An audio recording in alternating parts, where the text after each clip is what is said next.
support from the government of India. I fully understand that Maharashtra is fighting a very difficult battle, and I appreciate that fact. And so are many other states. And it is important that full support of the government of India goes to the people of Maharashtra and the government of Maharashtra. Thank you, sir. May I now request from CNN IBN Arun Singh to come in? Arun Singh.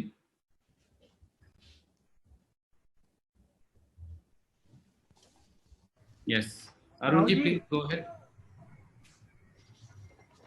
Rahul ji, मेरा सवाल ये है कि पिछली press conference जो हुई थी finance minister की, सॉरी अरुण, एक सेकंड, वो लास्ट क्वेश्चन का थोड़ा पीस मैंने आंसर नहीं किया. ठीक है sir. So we just go back. I didn't answer the one section of that question. I just recalled. Okay. Sanjeev Trivedi ji, please sir. मैंने पूछा था कि देखिए वहां राष्ट्रपति शासन की मांग हो रही है और केंद्र के महाराष्ट्र के क्वेश्चन से पहले आपने एक और सवाल पूछा था. हमने पूछा था कि क्या आप मानते हैं कि केवल केंद्र की जिम्मेदारी है क्या? नहीं, आपने कहा कि मैंने सुझाव दिए थे और सुझाव उन्होंने बॉटम अप अप्रोच के बारे में आपने बोला था. और रेड ऑरेंज ग्रीन को तय करने के क्रम में देखिए हमारा रोल ऑपोजिशन का है. हम सुझाव देते हैं, हम इन चीजों के बारे में सोचते हैं, हमारे पार्टी में डिस्कशन होता है, हम एक्सपर्ट से बातचीत करते हैं और फिर वो हम सामने लाके आपके सामने रखते हैं. हमारा कौन सा सजेशन सरकार ले वो हमारे ऊपर नहीं है, वो उनके ऊपर है, उनका डिसीजन है. और जरूर उन्होंने हमारे 2-3 सजेशंस, जो जोन की बात थी, उन्होंने सजेशन एक्सेप्ट किया तो वो अच्छी बात है. मगर जो हमारी क्रिटिकल सजेशंस है, मेन नंबर 1 सजेशन, अर्थव्यवस्था को बचाना है, पैसा एकदम दो, वो सजेशन उन्होंने नहीं लिया. उससे थोड़ा हमें दुख हुआ है, बट वो उनका प्रोरोगेटिव है, लेना चाहते हैं नहीं लेना चाहते हैं.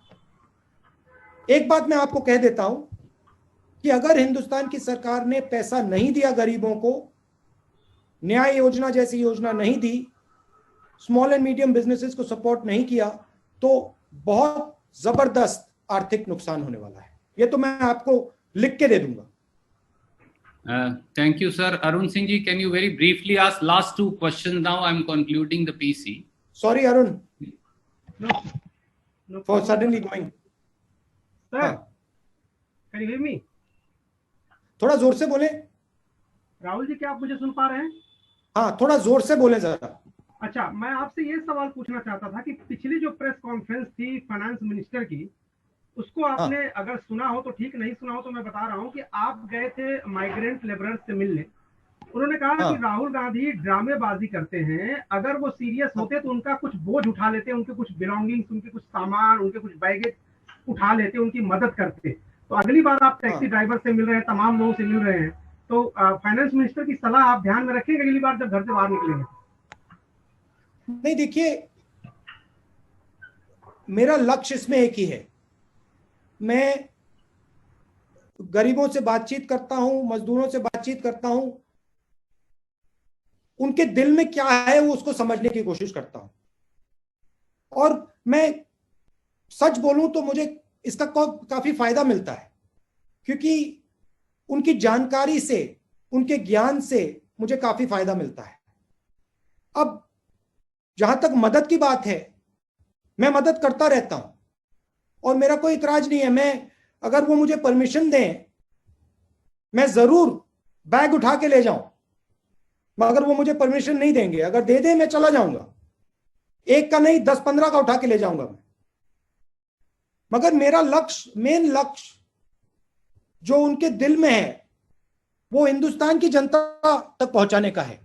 मैंने जो छोटी सी फिल्म बनाई, ये मैंने इसलिए बनाई कि हमारे जो बाकी नागरिक हैं, इनकी पीड़ा को समझें, इनके दुख, इनके दर्द को सुनें.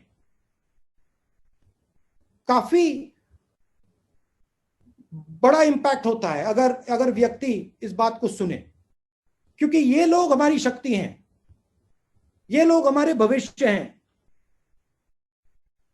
और अगर हम इनकी मदद नहीं करेंगे तो हम फिर किसकी मदद करेंगे?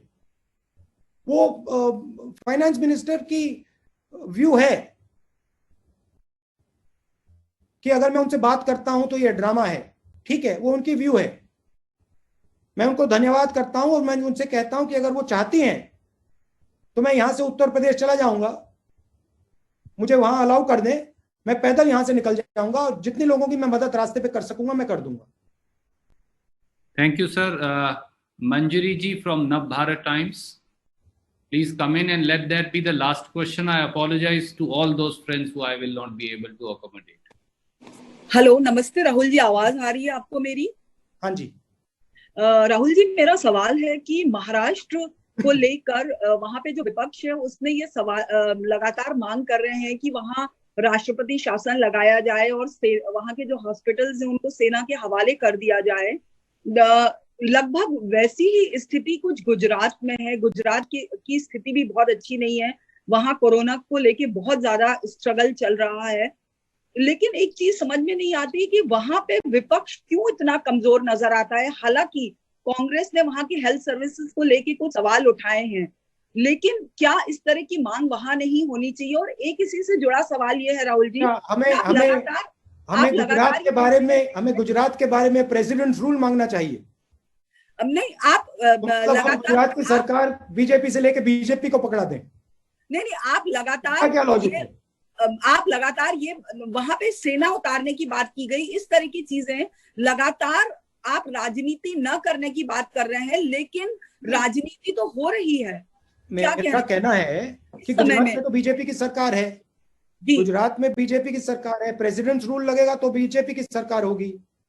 लेकिन नहीं, वहां पर आपकी इलॉजिकल बात है, मुझे बोलने दीजिए, ये तो आपकी बिल्कुल इलॉजिकल बात है। जहां तक विपक्ष